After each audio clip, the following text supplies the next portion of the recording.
শুধু এলেন তাই নয়, এই আমাদের মতো কলির পাপিতা উদ্ধার করবার জন্য মহাপ্রভু আমার স্বয়ং নিজে ভগবান হয়ে কলি হত জীবনের দ্বারে দ্বারে যায় আর জীবের উদ্দেশ্যে বলে কি বলে গো ধরলো ধরলো ধরলো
আচ্ছা বাজনা একটু আস্তে করে বাজনা তো মায়েদের অসুবিধা হচ্ছে বেশ বেশ শান্ত হন বাজনা বেশ তাহলে গৌর হরি আমার এলেন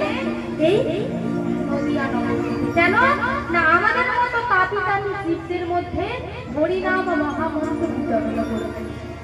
শুধু যে মহাপ্রভু এলেন তাই নয় গো মা মাত্র 34 বছর বয়সে প্রভু আমার কেশব পার্বতীর কাছ থেকে সন্ন্যাস মন্ত্রে দীক্ষা গ্রহণ করে চলে গেলেন বৃন্দাবনের পথে তাদের উদ্দেশ্যে এই আমাদের মতো কলিহত জীবদের কল্যাণ এইবার চিন্তা করে বলো তো মা যেই গৌরের আবির্ভাবে সারা নদিয়া নবদ্বীপ আলোয় আলোকিত হয়ে উঠেছিল চতুর্দিকে আনন্দ শুধুই আনন্দ বিরাজ করেছিল আজ সেই গৌর চাঁদ যখন নদিয়া নবদ্বীপ ত্যাগ করে বৃন্দাবনে চলে যায় তখন নদিয়ার দশাটা কেমন হয় একবার চিন্তা করে দেখো তোমার নদিয়ার দশাটা কেমন হয়েছে মা এই দেহ হতে যেমন প্রাণ রূপ আত্মাটা বেরিয়ে গেলে দেহটার কোনো মূল্য থাকে না দেহটা মৃত দেহে পরিণত হয় ঠিক তদ্রূপ নদিয়ার প্রাণ পুরুষ গৌরাঙ্গ সুন্দরের অভাবে আজ নদিয়ার দশাটা কেমন হয়েছিল সেই মৃত দেহের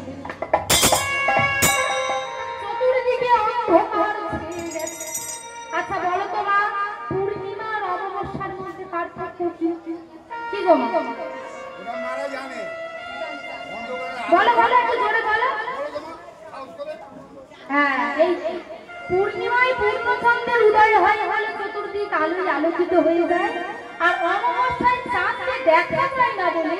চতুর্দিক অন্ধকার